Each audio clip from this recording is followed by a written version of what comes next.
Di surga, kami ucap syukur buat hari ini, buat segala kebaikan Tuhan. Kami ada hari ini, kami sehat karena Tuhan.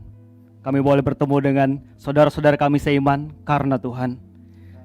Kami bersama-sama dengan keluarga kami beribadah di rumah Tuhan karena Tuhan.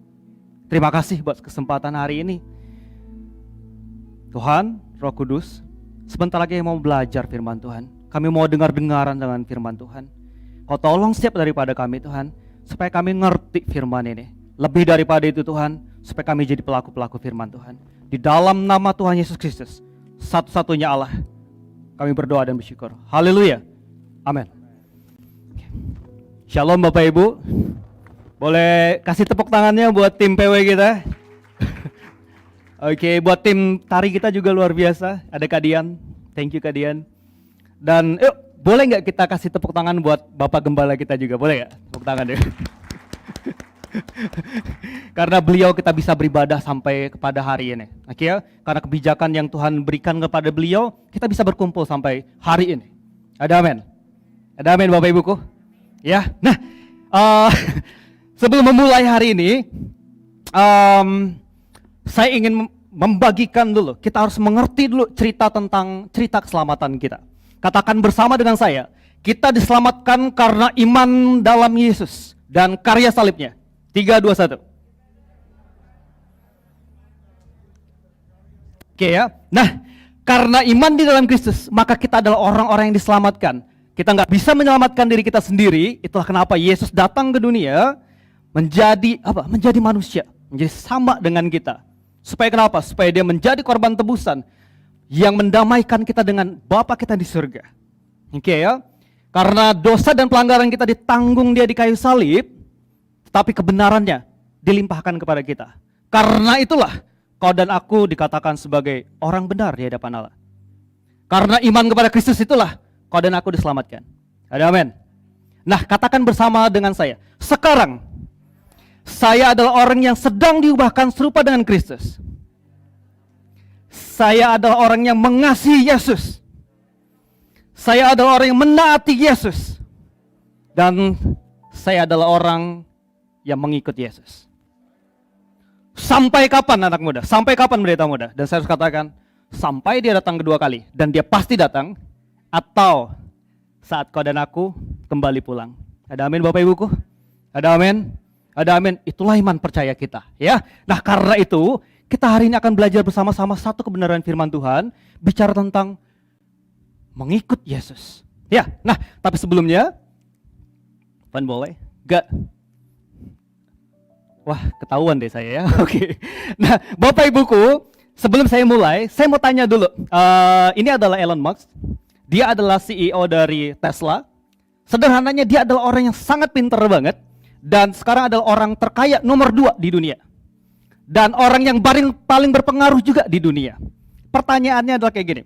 Kalau hari ini dia masuk gereja GSY, lalu dia tanya sama Ko Win-Win. Ko Win-Win, ayo ikut saya ke Amerika. Kira-kira apa yang ada di bayangan Ko Win-Win? Silakan. Atau Bapak Win-Win, silakan. Ya. Enggak ikut. Oke. Orang terkaya nomor 2 di dunia ngajak Ko Win-Win, ayo Win-Win kita pergi ke Amerika. Dan dia milih nggak ikut ya. Kenapa Ko Win-Win kalau boleh tahu? Kenapa? Oh iya. Oke ya, lagi turun-turunnya ya. Oke. Mungkin yang lain lagi ya. Dharma kira-kira. Kalau dia tanya gini, Dharma maukah kamu ikut aku ke Amerika? Orang terkaya nomor 2 di dunia. Orang yang sangat terkenal. Orang yang punya pengaruh. Kira-kira itu akan bawa pengaruh apa dalam hidupmu? Enggak ada? Oh enggak ada? Oke. Oh kamu enggak mau ya? Kenapa? Oke cukup begitu ya? Oke, saudaraku, kalau saja beliau boleh ada datang di sini dan dia bilang, adek, aku mau ajak kamu ke Amerika. Ya, bisa banyak pengaruh orang ini dalam hidup adek. Dia mungkin harus belajar bahasa Inggris lagi, saya tidak tahu ya. Dia harus mungkin TOEFL lagi, belajar bahasa Inggris, sehingga apa? Dia harus luangkan waktu dia yang banyak untuk belajar bahasa Inggris. Mungkin juga, adek akan kenapa? Adek akan belajar komputer lebih banyak lagi. Ya kenapa? Karena dia orang yang science, orang yang main komputer, teknologi. Dia sangat ngerti banget. Adik juga pasti berpikir, bagaimana dengan keluargaku? Bagaimana dengan Kara? Bagaimana dengan istriku? Jadi, satu orang ini, waktu kita mengikut seseorang, ada banyak arti di dalam hidup kita. Ada men? Waktu kita hidup mengikuti seseorang, artinya gini, ada dampak yang banyak yang orang itu lakukan dalam hidup kita. Waktu kita ikut seseorang, itu punya arti banyak dalam hidup kita. Kalau tadi, cuma contoh, Bapak Elon Musk ini ada di sini dan ajak adik, mempengaruhi keluarganya, mempengaruhi waktu penggunaan waktunya, dan lain sebagainya. Tapi pertanyaannya adalah gini, bagaimana waktu yang mengajak kita bersama-sama itu Yesus? Apa artinya ikut aku, kata Yesus? Apa artinya ikut aku? Apa artinya ikut Yesus? So, hari ini kita akan belajar sama-sama arti ikut Yesus.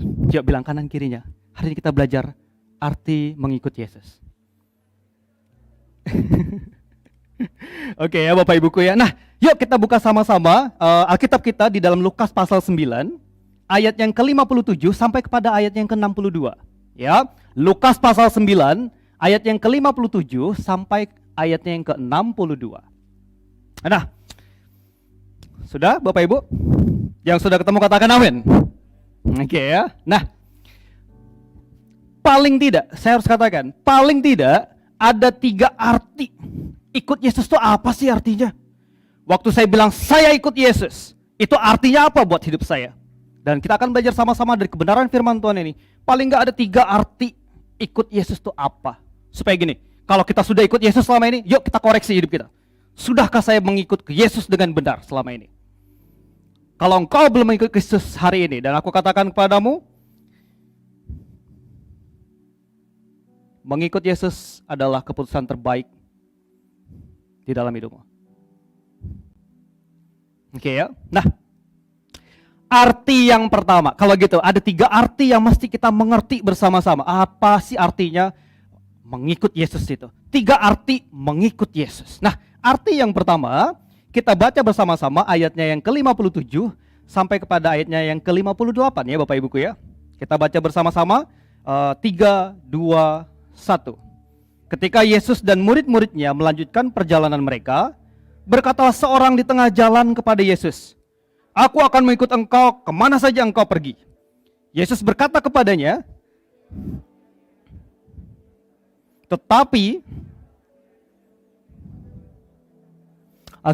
nah, arti yang pertama, apa sih artinya mengikut Yesus itu pendeta muda? Dan saya harus katakan, yuk katakan bersama saya, mengikut Yesus berarti komitmen. Sekali lagi saya katakan, mengikut Yesus artinya komitmen. Katakan bersama saya, mengikut Yesus artinya komitmen. Nah, Bapak Ibuku, mari kita perhatikan ayat ini. Jadi kayak gini, melihat ayat sebelumnya, Yesus itu dan orang Samaria. Yesus itu barusan saja tidak diterima sama orang Samaria di ayat sebelumnya. Lalu tiba-tiba di sini ada seorang yang bilang gini, "Yesus, aku mau ikut kamu kemana saja engkau pergi." Di dalam kitab Matius, nanti kita mengerti, ternyata yang ikut Yesus ini siapa? Yang ikut Yesus ini, yang bilang aku mau ikut Yesus ini adalah seorang ahli Taurat. Oke? Nah, kalau kita baca kitab Injil dengan benar, maka kita ngerti, orang ahli Taurat itu siapa sih? Apakah dia orang yang ece-ece? No. Dia orang yang sangat mengerti perjanjian lama, hukum Musa dia ngerti. Kalau saudara mau tanya, apakah tatoan itu boleh apa enggak? Saudara mesti tanya sama dia. Jadi orang ini adalah orang yang apa? Orang yang berpendidikan. Orangnya apa? Orang yang punya otoritas. Kalau dia bilang enggak boleh tatoan, maka kamu tidak boleh. Oke ya. Dan ingat kembali, ahli Taurat ini adalah orang kayak gimana sih? Orang yang selalu nyari perkara dengan Yesus. Benar apa benar? Benar? Tunjukkan tanda kalau engkau Mesias. Oke ya. Ahli Taurat, orang Farisi, orang Saduki, sama semuanya. Pertanyaannya, adakah aneh buat kita bersama-sama? Kenapa ada seorang ahli Taurat bilang sama Yesus gini, "Yesus, aku akan pergi, aku mau mengikut engkau kemana saja engkau pergi." Coba kita perhatikan kalau kita ada di sekitaran Tuhan Yesus hari itu ya. Ada orang yang selama ini suka ngenyek-ngenyek kita. Ada orang yang selama ini musuhin kita. Tapi hari itu dia datang. Aku mau ikut engkau, kemana saja engkau pergi. Menurut Bapak Ibu, coba pikirkan bersama-sama. Yang pertama adalah aneh. Yang kedua, kalau ada orang nawarin, adik, aku mau jadi pengikutmu. Kira-kira apa yang akan kamu katakan, adik? Apalagi kamu sudah pernah musuhin aku ya. Maka yang dikatakan Yesus mungkin saja kalau kita jadi Yesus kita akan bilang, yaudah yuk ikut saya. Tetapi nyatanya Yesus bilang apa tadi Bapak Ibuku? Apa yang dikatakan Yesus? Yesus bilang kayak gini, serigala punya liang, burung punya sarang, tetapi anak manusia tidak mempunyai tempat untuk meletakkan kepalanya. Jadi Yesus, dia Allah yang tahu segala hati dan pikiran manusia. Dia jawab kayak gini, hai anak muda, kamu yakin mau ikut saya? Menarik ya. Jadi kalau kita perhatikan kembali, kalau Yesus ini jadi salesman, dia nggak cocok, Bapak Ibuku. Dia nggak cocok jadi salesman. Oke ya. Ada orang pengen ikut sama dia. Dia bilang kayak gini, burung aja punya apa tadi? Punya sarang. Tapi anak manusia, tapi aku dan siapa yang mengikut aku tidak punya tempat untuk meletakkan kepalanya. Menarik ya. Jadi kalau ada orang yang pengen ikut kita, kita pasti akan bilang gini, oh iya ikut saya, itu artinya nanti gini, kalau kamu ikut saya, kamu akan bahagia. Kalau kamu ikut saya, kamu akan kaya. Kalau kamu ikut saya, kamu akan cuan. Kalau kamu ikut saya, kamu akan... But waktu Yesus ada orang bilang, Yesus, aku mau ikut engkau, kemana saja engkau pergi. Yesus bilang gini, kamu yakin? Kamu yakin? Maka saya harus katakan, yang pertama, waktu kita bilang, saya ikut Yesus, itu artinya apa sih? Itu artinya komitmen. Yesus tidak pernah bilang gini, kalau engkau ikut aku, Dharma, maka hidupmu akan bahagia. Kalau engkau ikut aku, adik, maka keluargamu akan baik-baik saja. Ekonomimu baik-baik saja. Tidak ada masalah dalam keluargamu. Semua karirmu jadi naik. YouTube-mu banyak subscribernya. Pelayananmu akan hebat dan lain sebagainya. No. Dia nggak bilang kayak gitu, but dia bilang kayak gini. Serigala punya liang, burung punya sarang. Yesus mau bilang kayak gini, bahkan binatang aja dia bisa secure, dia aman. Tapi siapa menjadi pengikutku?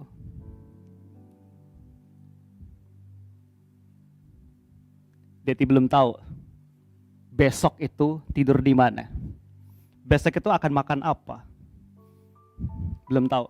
Kalau gitu kita mungkin bertanya, pendeta muda, kalau gitu jadi orang Kristen tuh harus sakit ya hidupnya, harus menderita. No, bukan itu. Oke ya, pujilah Tuhan kalau engkau baik-baik keadaanmu. Pujilah Tuhan kalau kau dipercayakan harta yang cukup untuk engkau menikmatinya dan membagikannya, melayani Tuhan bersama dengan gereja Tuhan untuk membagikan itu menjadi kemuliaan Tuhan. Pujilah Tuhan. Tetapi gini, Yesus nggak kasih iming-iming yang aneh-aneh waktu ada orang yang mengikut dia. Enggak. Dan justru sejak dari awal dia bilang, tidak ada security. Kalau baca saudara nanti pasal 10 ayat 3, waktu Yesus mengutus 70 orang, demikian firman Tuhan ya. Dia bilang kayak gini, pergilah sesungguhnya aku mengutus kamu seperti anak domba ke tengah-tengah serigala. Maka kalau ada orang bilang gini, saya ikut Yesus, hidup saya aman, harusnya ayat itu keluar dari firman Tuhan. Adakah domba yang aman di tengah-tengah serigala? Bapak Ibuku, adakah? Ada? Enggak. Adakah Yesus bilang kamu akan selalu aman? Enggak. Tapi Yesus janji dia akan menyertai kau dan aku. Dan itu cukup buat kau dan aku. Ada amin? Ada amin? Ada amin? Pak Bu, saudaraku, ada seorang yang bertanya kepada saya, Kak JJ, Bukankah ada yang mengajarkan gini, kalau saya ikut Yesus, hidup saya pasti menjadi lebih baik. Ekonomi saya menjadi lebih baik. Kalau saya pengemis nanti jadi pengusaha. Kalau pengusaha, jadi apa ya kira-kira ya? Jadi konglomerat ya? Jadi konglomerat.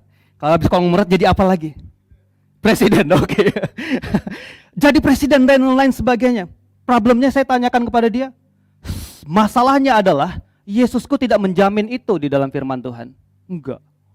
Saya berharap waktu orang ahli Taurat ini datang sama Yesus, kemana saja engkau pergi, aku mau ikut engkau. Dan Yesus tuh, saya berharap nih ya, di Alkitab tuh dia tulis kayak gini, oh bagus ya, kamu akan jadi ganteng, kamu jadi kaya, kamu jadi terkenal, dan lain sebagainya.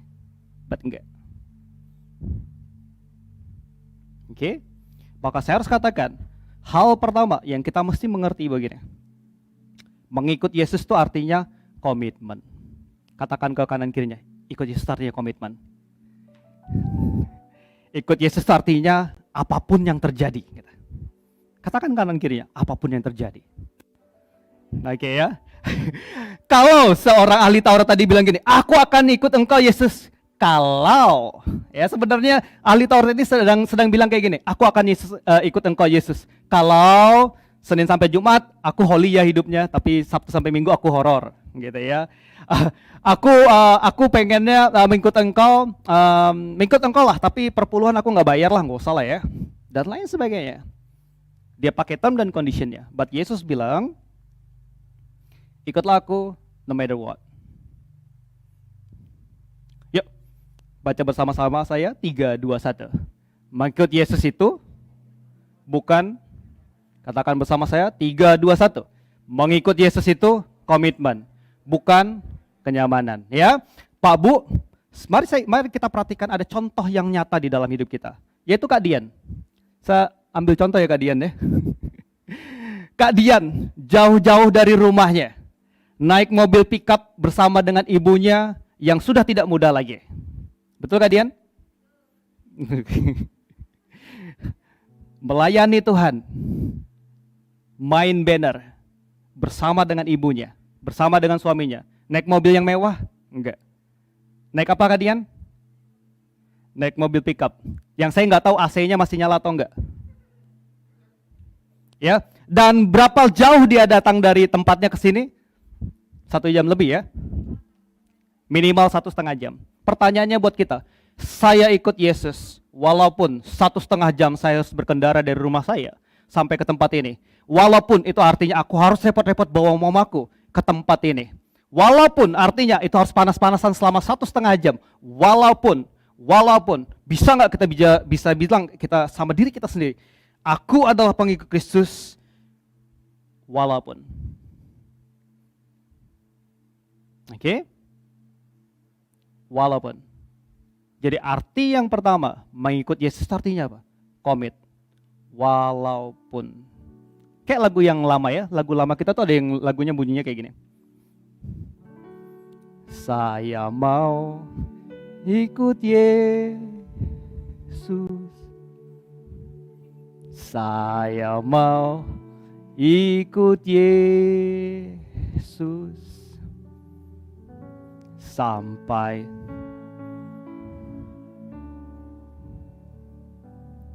harus kaya ikutan Yesus?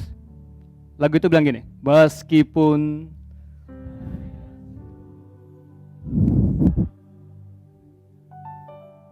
menderita,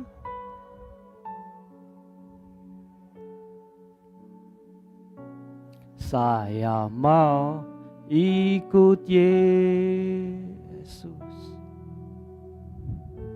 sampai selama-lamanya.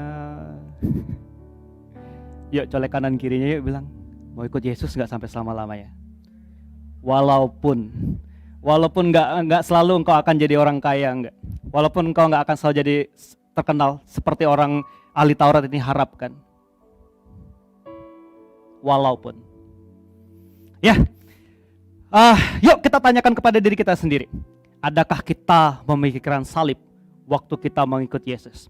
Ya, jangan-jangan kita berpikir bahwa kalau saya ikut Yesus, hidup saya akan aman, hidup saya akan nyaman, hidup saya akan baik-baik saja. Dan pertanyaannya adalah, Apakah firman berkata demikian? Kalau demikian, kalau Yesus menanggung salib, kalau dia katakan siapa mau ikut aku, sangkal diri dan ikut salib, maka pertanyaannya buat kau dan aku adalah, adakah salib adalah hal yang asing buat kita? Harusnya salib adalah hal yang biasa buat kau dan aku. Ada amin ya? Nah, kita lanjut yang kedua. Apa sih arti kedua dari mengikut Yesus itu? Arti yang pertama adalah saya ikut Yesus, itu artinya komitmen. No matter what. Oke, arti yang kedua tuh apa sih anak muda? Arti yang kedua tuh apa sih pendeta muda? Kita baca bersama-sama ayatnya yang ke-59 sampai kepada ayatnya yang ke-60 ya. Kita baca bersama-sama 3, 2, 1. Lalu ia berkata kepada seorang lain, ikutlah aku. Tetapi orang itu berkata, izinkanlah aku pergi dahulu menguburkan bapakku.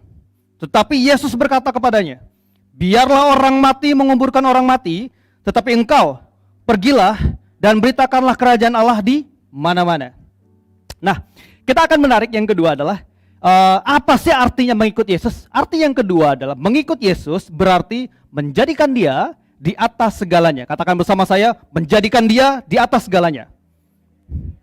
Sekali lagi, mengikut Yesus berarti menjadikan dia di atas segalanya. Oke, Gak. Mari kita belajar bersama-sama dari kebenaran firman Tuhan ini. Jadi kayak gini, adalah menarik waktu Yesus, Allah yang hidup itu, Allah kita yang benar dan satu-satunya Allah, tiba-tiba didatengin seorang lain. Yesusnya yang datengin kali ini. Kalau tadi ada orang yang datengin dia ya, tapi kali ini Yesus yang datengin orang ini. Dan dia bilang kayak gini, ikut aku yuk. Gitu ya. Lalu orang ini bilang kayak gimana? Izinkanlah aku pergi dahulu menguburkan bapakku. Kelihatannya kan menarik ya. Loh, bukankah orang ini punya alasan untuk gak ikut Yesus sebenarnya? Benar apa benar? Nah, sebenarnya mari kita menarik pelajaran dulu bersama-sama. Gini Bapak Ibuku. Apakah Yesus gak cinta sama keluarga? Kalau Yesus bilang, ayo ikut aku, tapi orang itu bilang, aku mau menguburkan bapakku dulu. Apakah Yesus gak cinta sama keluarga? No. Kalau saudara berpasang-pasangan, ada suami dan istri di gereja ini, itu adalah rencana Allah dalam hidupmu dan hidupku. Ada amin. Bukankah kau dan pasanganmu adalah rencana Tuhan? Oke, kau dipersatukan oleh Tuhan. Lalu kita melahirkan keturunan-keturunan yang takut akan Tuhan. Ada amin. Jadi artinya apa? Tuhan Yesus sayang sama keluarga. Lalu kalau gitu Tuhan Yesus ngajarin kita untuk nggak hormat ya sama orang tua ya, meninggalkan orang tua kita begitu aja. No. Masih ingat perintah yang kelima? Hormatilah ayahmu dan ibumu. Jadi kalau gitu pertanyaannya, apa yang salah dengan orang kedua ini? Oke ya, apakah ada yang salah dengan orang kedua ini? Maka kayak gini Bapak Ibuku. Nah, di dalam bangsa orang Yahudi, kalau orang itu meninggal, itu dikuburin hari itu juga. Ya, dikuburin hari itu juga. Artinya kayak gimana sih? Mari kita lihat pelajaran tentang Tuhan Yesus. Waktu dia mati, maka dia dikuburkan hari itu juga. Artinya kayak gini, kalau orang ini sedang menguburkan bapaknya, dia tidak ada di situ seharusnya. Jadi, yang benar cara bacanya kayak gini. Ternyata orang ini sedang buat excuse. Dia sedang bilang gini, Tuhan Yesus tunggu dulu ya. Aku nguburin bapakku yang belum tahu kapan matinya. Oke. Dengarkan baik-baik. Yang juga belum tentu dia sakit hari itu. Tapi tunggu, dia mati dulu dan aku akan nguburin dia. Dan ingat kembali, di dalam tradisi orang Yahudi, nguburin itu juga ada sama seperti orang Indonesia. Ya, ada 1 minggunya, ada 1 bulannya, ada 1 tahunnya. Jadi mari kita perhatikan, Yesus bilang, ikut aku yuk. Dan orang itu bilang, tunggu ya, aku nguburin bapakku ya. Ingat yang mana tadi? Yang matinya belum tahu kapan, yang matinya karena sakit atau apa, tidak tahu. Dan ingat, setelah matinya masih ada 1 tahun lagi kira-kira. Jadi saudara bisa bayangin, orang ini sedang bilang kayak gini ke Yesus. Sorry Yesus, you are not my priority. Kamu bukan prioritas dalam hidupku.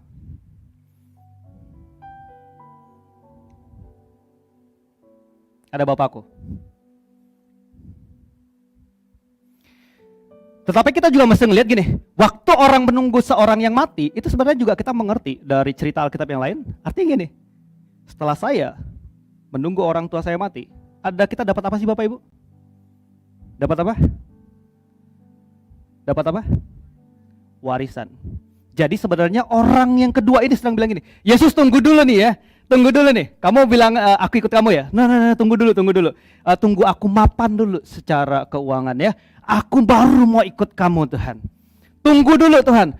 Keluargaku dulu nih ya baru Engkau Tuhan.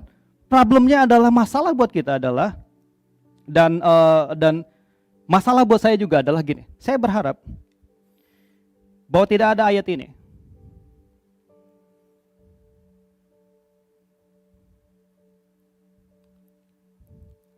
Coba kita baca Matius 10 ayat 37 ya. Kelihatan nggak ya di layar? Bisa Bapak Ibu lihat baca? Bisa lihat? Kalau gitu kita baca sama-sama ya. 3, 2, 1. Barang siapa mengasihi bapa atau ibunya lebih daripada aku, ia tidak layak bagiku. Dan barang siapa mengasihi anaknya laki-laki atau perempuan lebih daripadaku, ia tidak layak bagiku. Oke ya. Masalahnya adalah ada ayat ini. Saya berharap tidak ada ayat ini. Kalau kita baca di perikop ini artinya apa sih? Yesus membawa pemisahan. Artinya gini, di dalam hidup seseorang belum tentu satu keluarga itu percaya. Jadi tunggu dulu, kita harus mengerti dulu bahwa memang ada di dalam satu keluarga belum tentu semuanya seorang percaya. Maka waktu Yesus bilang aku mengadakan pemisahan, kalau ini tolong nih dimengerti dulu. Kalau di dalam keluarga itu ada bagian keluarga yang bilang kamu ikut Yesus, hah, lucu kamu. Kamu ikut Yesus, keluar dari kakak ini. Kamu ikut Yesus, kami anggap kamu mati. Waktu ada orang yang seperti ini, kalau di dalam keluarga kita ada yang seperti ini, maka kau tahu, Yesus di atas keluargamu yang ini. Even itu ayahmu, even itu ibumu, even itu anakmu. Mengerti ya? Jadi kalau dia membuat engkau tidak datang kepada Kristus, maka kasih space di situ. Pak Bu, saya mau kasih contoh sebentar ya.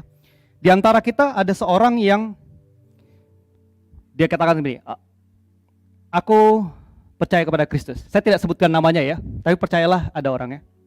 Dan dia bersama-sama dengan kita, sedang beribadah sekarang bersama dengan kita. Dia memutuskan untuk ikut Kristus. Dan dia sudah memutuskan dari komunikasi Pak Gem, dia mau dibaptis. Keluarganya setuju?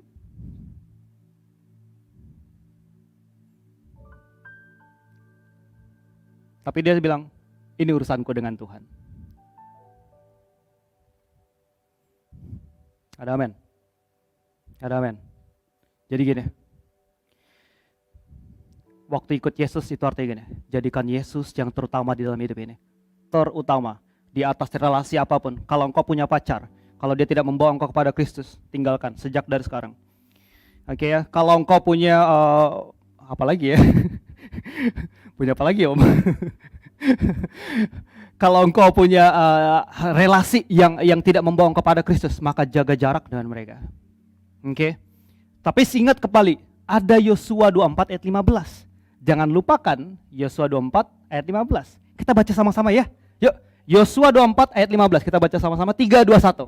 Tetapi jika kamu anggap tidak baik untuk beribadah kepada Tuhan, pilihlah pada hari ini kepada siapa kamu akan beribadah. Allah yang kepadanya nenek moyang beribadah di seberang sungai Efrat, atau Allah orang Amori yang negerinya kamu diami ini. Tetapi aku dan seisi rumahku, kami akan beribadah kepada Tuhan. Boleh tepuk tangan gak buat Tuhan kita? Yosua di akhir dia menaklukkan tanah Kanaan itu, dia bilang kayak gini, dia tantang orang Israel waktu itu. Sekarang hari ini putuskan kepadamu, kepada siapa engkau mau beribadah. Tetapi aku dan seluruh keluargaku, kami akan beribadah kepada Tuhan. Mau nggak kita sebagai orang Kristen, mau nggak kita orang yang mengikut Kristus bilang gini, yes, aku mau ikut Yesus, aku dan seluruh keluargaku, aku mengikut Kristus. Seperti yang selalu Pastor Andres katakan, yuk kita sebagai pemimpin keluarga, sebagai imam di dalam keluargamu, ajak satu rumahmu datang ke gereja, beribadah di rumah Tuhan, bersekutu dengan orang-orang percaya lainnya. Engkau sebagai pemimpin, bawa rumahmu, bawa seluruh anggota keluargamu kemana? Ke rumah Tuhan. Jangan sampai kayak gini, karena kita masih ada orang-orang yang bilang gini, oh, saya nggak ke gereja dulu deh. Kenapa? Karena anak saya agak nangis gitu. Saya tidak beribadah dulu deh, karena suami saya ngambek. Misalnya ya, ini contoh doang. Oke. Saya nggak ke gereja dulu, saya nggak mau ketemu karena, dan saya harus katakan, seperti firman yang katakan, Yesus jadi prioritas utama dalam hidup kita. Dia yang utama, di atas siapapun dan apapun. Ingat tadi ya, waktu orang yang kedua tadi bilang sini, Tuhan, aku mau datang sama kau, aku mau ikut engkau, tapi tunggu, aku kaya dulu ya. Oke, materimu mungkin. Apa yang hari ini menghalangi kau dan aku untuk mengikut Yesus dengan sungguh? Adakah itu orang yang terdekat denganmu, relasimu? Adakah itu harta benda yang kau timbun supaya engkau bisa ikut Yesus dan mau ikut Yesus 100%?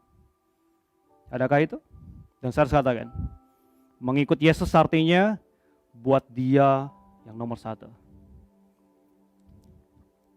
Yuk kita baca sama-sama, 3, 2, 1. Mengikut Yesus itu berarti menjadikan dia yang utama dan pertama. Yuk bilang kanan kirinya, jadikan dia yang pertama dan terutama. Oke, good. Refleksi buat kita bersama-sama, yuk pikirkan, adakah Yesus di atas segalanya? Atau adakah kita menjadikan dia yang kedua, yang ketiga, dan lain sebagainya? Ya. Nah, kita masuk kepada bagian yang terakhir. Arti ketiga maksud saya. Arti ketiga mengikut Yesus itu artinya apa sih pendeta muda? Maka kita akan belajar sama-sama ayatnya ke-61 sampai kepada 62 ya. Kita baca bersama-sama, 3, 2, 1. Dan seorang lain lagi berkata, aku akan mengikut engkau Tuhan, tetapi izinkanlah aku pamitan dahulu dengan keluargaku. Tetapi Yesus berkata, setiap orang yang siap untuk membajak tetapi menoleh ke belakang tidak layak untuk kerajaan Allah. Ya, sekarang mari kita lihat arti yang ketiga. Apa sih artinya mengikut Yesus itu? Maka arti yang ketiga tentang mengikut Yesus artinya gini. Mengikut sepenuh hati. Katakan bersama saya, mengikut sepenuh hati. Nah, Bapak Ibuku, mungkin kita akan bertanya lagi, apalagi yang salah dengan orang ketiga ini? Kenapa? Emang pamitan nggak boleh? Gitu ya. Emang pamitan sebelum ikut Yesus nggak boleh? Kalau kita baca kembali, sebenarnya ini ada cerita yang mirip dengan cerita ini. Yaitu cerita di dalam 1 Raja-Raja 19, boleh dibuka yuk, kita sama-sama baca yuk. 1 Raja-Raja 19,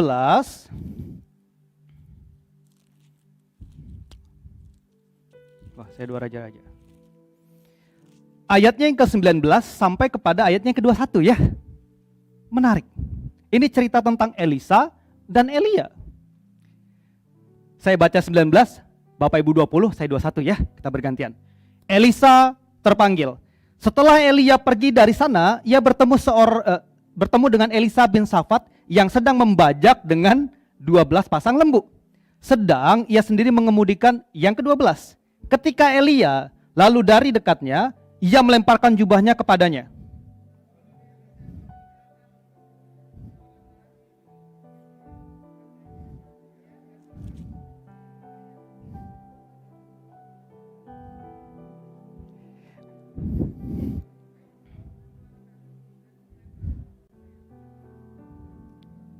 Lalu berbaliklah ia daripada Elia, ya Elisa dipanggil sama Elia, ya, ikut aku ya, sama ya, menarik ya. Tetapi Elisa bilang, tunggu ya, aku pamit dulu kepada kedua orang tuaku ya, betul. Lalu berbaliklah ia daripada Elia, ia mengambil pasangan lembu itu, menyembelihnya dan memasak dagingnya dengan bajak lembu itu sebagai kayu api. Ia memberikan daging itu kepada orang-orangnya, kemudian makanlah mereka. Sesudah itu bersiaplah ia, lalu mengikuti Elia dan menjadi pelayannya. Bukankah pertanyaan yang sama dan ungkapan yang sama yang dikatakan oleh orang ketiga tadi? Benar apa benar? Dia bilang kayak gini kan, Yesus, aku akan ikut engkau, tapi ya izinkan aku pamit dahulu dengan keluargaku.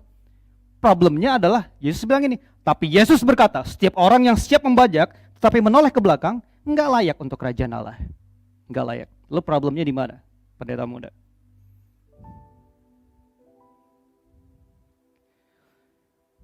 Problemnya adalah orang ketiga ini bilang, aku mau ikut engkau. Tapi Problemnya apa Bapak Ibu? Orang ini mau ngikut Yesus, tapi makanya Yesus bilang kayak gini, setiap orang yang siap untuk membajak tetapi menoleh ke belakang nggak layak untuk kerajaan Allah. Maksudnya kayak gimana sih? Maksud kayak gini. Oh, ini kelebihan ya. Pak Bu, orang kalau mau bajak sawah itu, ini zamannya orang Israel, maka dia ada bajaknya ya, di atas lembunya, sama seperti cerita Elisa tadi. Mungkin tidak kalau kita ngebajak, pegang lembunya dan noleh ke belakang. Ini sama kayak gini, Om Yonas mau pergi ke gereja sama Tante Maria. Maria, aku ready, kita ke gereja. Dia ambil tuas persnelingnya, dia injak gasnya, lalu dia lihatnya ke belakang. Kira-kira apa yang terjadi nih? Kira-kira bisa nyampe ke Sungai Yordan apa enggak orang ini? Oh, orang ini ya, Om ini maksudnya. Kira-kira bisa nyampe apa enggak sih? Bisa nggak nyampe? Nggak bisa. Exactly. Seperti itulah orang yang mau ngikut Yesus, tapi. Jadi arti yang ketiga, mengikut Yesus artinya apa sih? Mengikut Yesus artinya gini, saya mau ikut Yesus. Di ayat tadi yang sebelumnya, pergilah dan beritakanlah Injil ke seluruh dunia. Oke, maka waktu kau dipanggil kepada Yesus, engkau dipersiapkan di gereja ini untuk beritakan Injil Tuhan, maka siapkan matamu ke depan dan lihat panggilan itu. Bukan lagi ke belakang, bukan lagi tentang relasi yang kau tinggalkan, bukan harta benda yang kau tinggalkan, bukan goal hidupmu yang kau tinggalkan. Enggak lihat lagi ke belakang. But aku tahu ada panggilan surgawi di depan. Aku ikut Yesus. Aku tahu apa yang dia persiapkan pada hidupku. Aku tahu aku alatnya untuk beritakan Injil Tuhan. Kabar baik kita. Oke, ada amin? Pertanyaannya buat kita bersama-sama Bapakku dan Ibuku. Pertanyaan buat kita. Sama seperti orang yang ketiga tadi. Mungkin dari beberapa kita, saya bilang, saya mau setengah ikut Yesus. Setengah lagi saya ikut peramal dulu ya. Peramal ngomongnya apa? Firman Tuhan bilang, kasih musuhmu. Oh, peramal itu bilangnya apa? Mungkin yang anak muda akan bilang kayak gini, oh saya mau ikut Yesus. Saya mengasihi orang tuaku, tapi dia nyebelin. Kalau gitu gak usah jadi deh, gak ikut deh. Saya mau ikut Yesus, tapi dia harus kayak gini. Oh gak jadi deh. Mengikut Yesus artinya mengikut dia sepenuh hati. Sama seperti seorang prajurit itu kayak gini. Waktu seorang prajurit diutus di mana? Di medan perang. Dia gak akan bilang kayak gini. Anggap saja siapa ya? Ada lagi ya. Kamu di depan saya sih, Dek. Adek, kamu adalah seorang tentara. Bayangkan saja dulu ya, saya nggak punya tentara di sini. Adek, kamu seorang tentara. Waktu kamu diutus, ada pangkat semuanya, baju seragam semuanya ada. Disuruh pergi ke Papua. Kamu harus pergi apa enggak, Adek? Harus. Tapi kamu lagi kangen sama Kara, bagaimana? Mau nggak mau. Tapi kamu kangen dengan istrimu. Mau nggak mau. Oh ajak dong, ajak di medan perang ya. Oke, waktu kita dipanggil sama Yesus sama Bapakku dan Ibuku. Waktu kita ikut Yesus artinya gini, seluruh hidup kita berikan kepadanya. Enggak lihat lagi yang di belakang. Justru kalau kau punya istri, bawa dia untuk ikut panggilan itu. Kalau kau punya anak, bawa dia ikutin panggilan Tuhan. Tidak selalu nyaman, tidak selalu enak, tidak selalu jalannya rata, tidak selalu jalannya juga naik. Tapi selalu ada Yesus di situ. Pertanyaannya gini, apa Yesus cukup buat kau dan aku? Cukup gak? Cukup gak? Kita akan kehabisan contoh bagaimana ada banyak misionaris yang tidak hidup nyaman di hutan Kalimantan. Tapi karena ada misionaris-misionaris itu, ada orang-orang daerah yang percaya kepada Tuhan. Dan salah satu contohnya adalah yang berdiri di depan saudara ini. Ada misionaris dari Prancis, warga negara Australia, datang ke hutan Kalimantan hanya untuk melayani orang daerah ini. Ada banyak lagi cerita tentang bagaimana orang mengikut Yesus dan hidupnya gak nyaman. Dan saya harus katakan, yuk coba lihat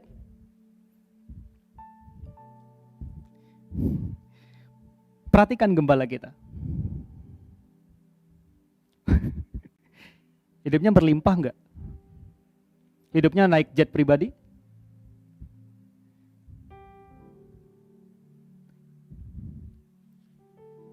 Rumahnya besar enggak?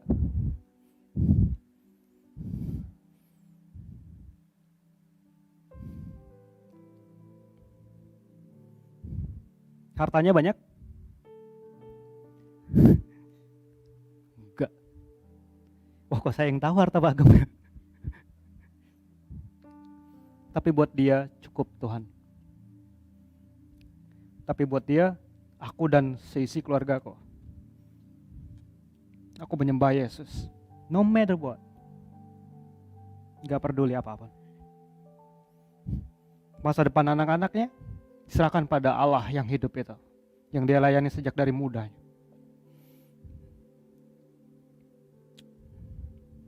Secure tidak? Belum tentu. Aman tidak masa depan di depan? Saya nggak tahu. Tapi kalau kita butuh contoh bersama-sama, yuk lihat pagem kita. Ya, ada amin?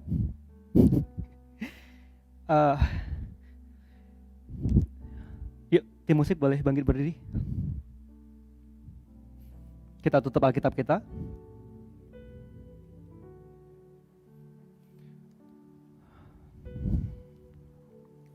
Yuk baca bersama-sama. 3, 2, 1.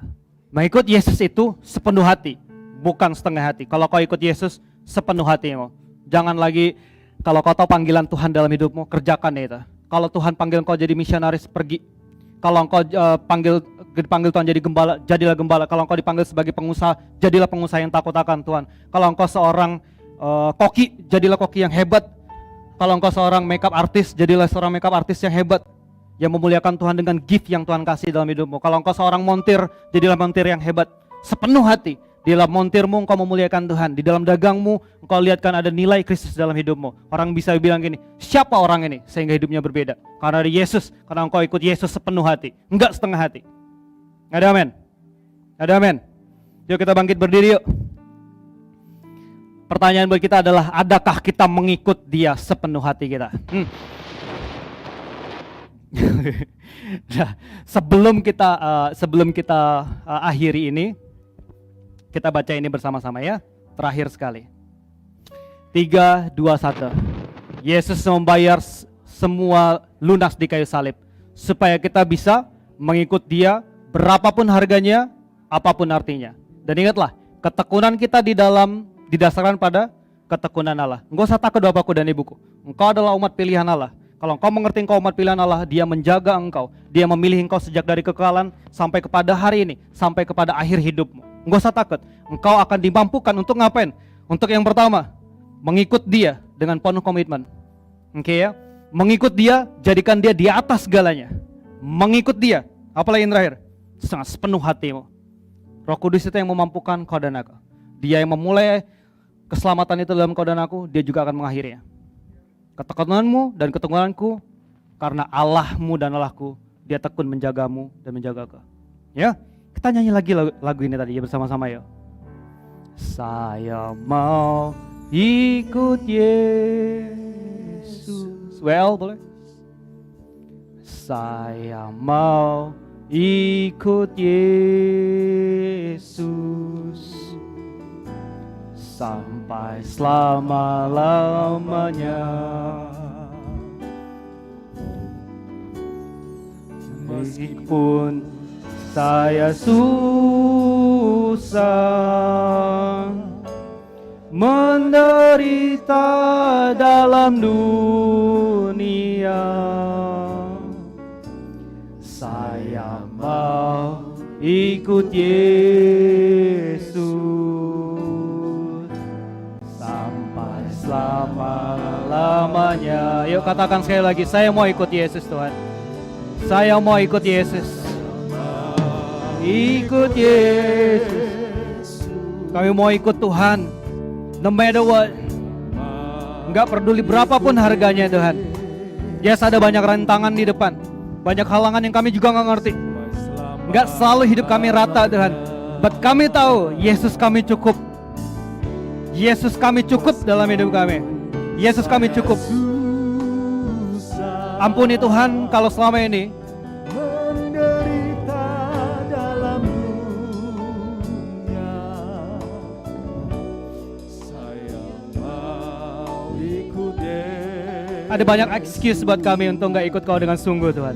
sampai selama-lamanya. Ya katakan, aku mau ikut Yesus. Saya mau ikut Yesus. Saya mau ikut Yesus. Saya mau ikut Yesus sampai selama-lamanya. Ya Tuhan, kami mau ikut Engkau dengan sungguh Tuhan. Saya susah Itu juga artinya memberitakan Engkau di atas segalanya Tuhan. Di atas siapapun dan di atas apapun juga Tuhan. Dan Roh Kudus tolong setiap kami. ikut Yesus Sampai selama-lamanya.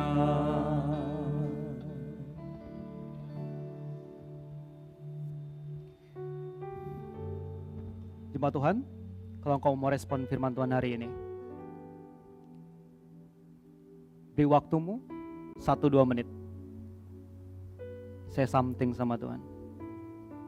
Kalau selama ini kau mengikutnya dengan setengah hati, kalau hari ini kau diingatkan, yuk sepenuh hati. Kalau selama ini kita masih meletakkan dia di atas di nomor 2, ada banyak hal lain yang lebih penting daripada dia. Maka hari ini firman Tuhan ajarin, dia ada di atas segalanya dan di atas siapapun. Dan firman Tuhan hari ini juga ajarin ke kita, mengikut dia artinya ikut walaupun. Ambil 1-2 menit, ngomong sama Bapamu yang di surga.